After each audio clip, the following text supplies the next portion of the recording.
हाँ जी स्टूडेंट्स, सो पिछली वीडियो में हमने एक्सरसाइज 8.1 के इंट्रोडक्शन प्लस फर्स्ट पार्ट किया था। आज हम इस वीडियो में एक्सरसाइज 8.1 का सेकंड पार्ट सॉल्व करेंगे।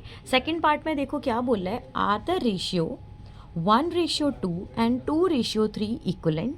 यहाँ पे आपको क्वेश्चन पूछा हुआ है कि क्या ये 1:2 और 2:3 जो है वो इक्वलेंट है, बराबर है या नहीं है।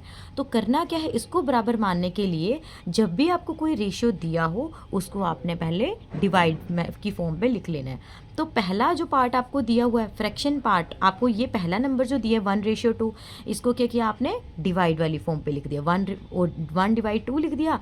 देन अगला वाला जो नंबर दिया था 2:3, उसको भी आपने डिवाइड वाली फॉर्म पे लिख दिया। देन उसको आपने लाइक फ्रैक्शन में चेंज करना है। लाइक फ्रैक्शन कौन से होते हैं, जिसके डिनोमिनेटर सेम आते हैं।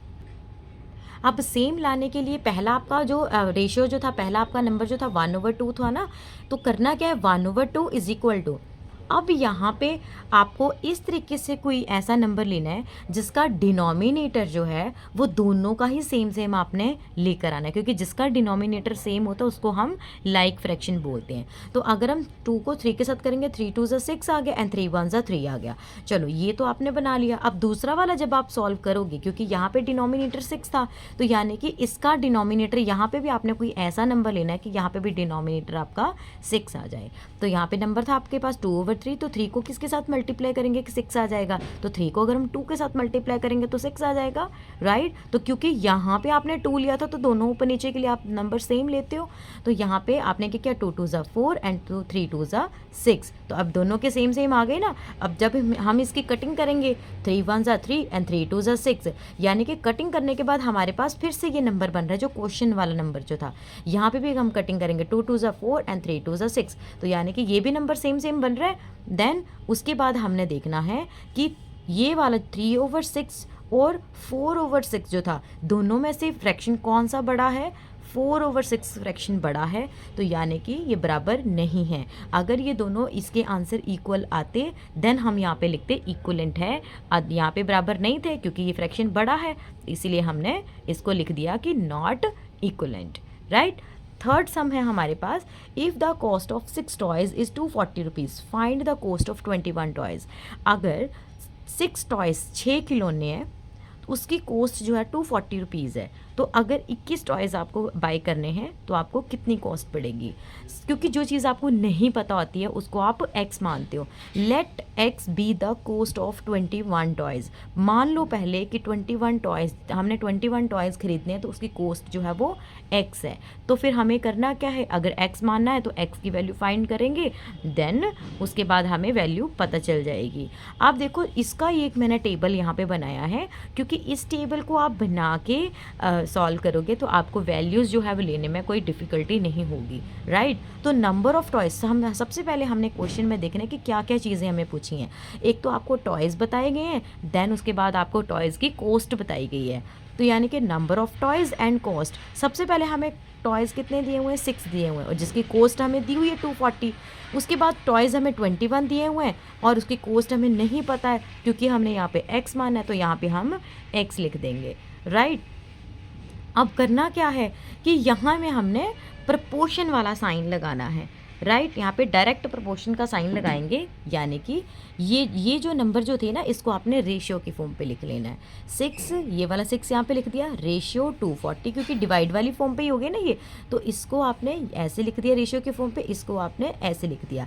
लिख के क्योंकि रेशियो की फॉर्म पे आ गए हैं, इसको क्या करना है आपने, डिवाइड वाली, कि जब भी कोई रेशियो का नंबर होगा उसको आपने डिवाइड की फॉर्म पे लिख लेना है। अब 6 divide 240 is equal to 21 divide x। अब इसकी कटिंग हो जाएगी 6 के टेबल पे, 6 1 6, 6 40 240, यानी कि यहाँ पे क्या, इसको सॉल्व किया तो क्या बन गया हमारे पास, 1/40 इज इक्वल टू, इसकी तो कटिंग होगी नहीं क्योंकि x के साथ तो कटिंग हो ही नहीं सकती है, तो इसीलिए इसको हमने सेम एज इट इज उतार लिया। अब करना है किसको, हमने कर देना है क्रॉस मल्टीप्लाई। x को 1 के साथ करेंगे तो x यहाँ पे आ गया, 40 को 21 के साथ कर दिया तो 840 रुपीज़ आ गया, यानी कि x की वैल्यू हमारे पास 840 आ गई। दैट मीन कि 21 टॉयज़ की कॉस्ट जो है हमारे पास 840 रुपीज़ है, राइट। अब अगले सम में बोला है the cost of that I own can go 150 kilometer with 25 liter of petrol. How far can it go with the 30 liter of petrol?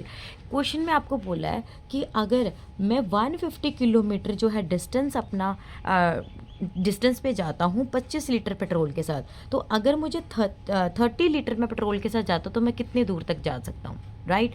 तो सबसे पहले हमें क्वेश्चन में क्या क्या दिया हुआ है, डिस्टेंस दिया हुआ है कि कितनी कितनी जा रहा हूँ मैं दूर, देन उसके बाद पेट्रोल दिया है कि उस वहाँ तक जाने के लिए कितना पेट्रोल लग रहा है, राइट? तो क्योंकि हमें नहीं पता है तो उसको हम x मान लेंगे। तो पहले आपको डिस्टेंस दिया था 150, तो पेट्रोल कितना लग रहा था 25। अब यहाँ पे डिस्टेंस मैं कितना जाऊँगी मुझे नहीं पता, यहाँ पे x लग जाएगा, लेकिन पेट्रोल मुझे पता है कि 30 लीटर में पेट्रोल यूज़ कर रही हूँ। दैट मीन आपको x की वैल्यू फाइंड करनी है। तो क्या है, ये जो रेशियो की फॉर्म पे इसको जो है ना, ये जो टेबल वाली वैल्यूज इसको हमने डिवाइड वाली फॉर्म पे लिख देना है, 150 ओवर 25 x ओवर 30। अब करना क्या है, क्रॉस मल्टीप्लाई कर देनी है। 30 को 150 के साथ करेंगे, यहाँ पे लिख दिया, और x को 25 के साथ करेंगे क्योंकि हमको x की वैल्यू निकालनी है। तो x का x यहाँ पे लिख देंगे, ये 25 डिवाइड में था, उधर जाके यहाँ पे डिवाइड में हो जाना, ये कटिंग होगी। फिर 25 के टेबल पे 25 1 25, 25 6 150, यानी कि x का x यहाँ पे आ गया, 6 को यहाँ पे नीचे तो कोई वैल्यू नहीं रहेगी, यानी कि 6 को 30 के साथ मल्टीप्लाई कर दिया, x की वैल्यू आ गई 180, यानी कि 180 किलोमीटर में 30 लीटर पेट्रोल के साथ जाऊंगी। नेक्स्ट सम में आपको बोला है, in a computer lab there are 3 computer for every 6 students, how many computers will be needed for 24 students.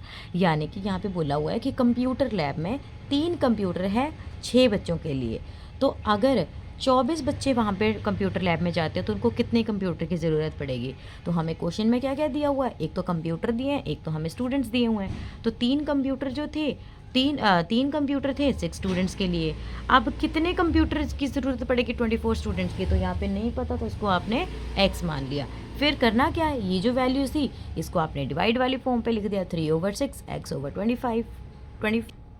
फिर x का x यहाँ पे आ गया, और यहाँ पे ये जो इसको क्रॉस मल्टीप्लाई करेंगे ना, क्योंकि x की वैल्यू फाइंड करनी है, तो x उस साइड आ जाएगा, और ये 3 ओवर 6 और यानी 24 जो है तो रेसिप्रोकल हो जाएगा, जिसका जब डिवाइड वाली फॉर्म जो है इक्वल्स के उधर जाती है तो रेसिप्रोकल हो जाती है, यानी कि वहाँ पर 6 जो था यहाँ पे डिवाइड हो जाएगा, और 3 मल्टीप्लाई 24 जो है वो यहाँ पे कटिंग हो जाएगी, 6 1 6 6 4 24।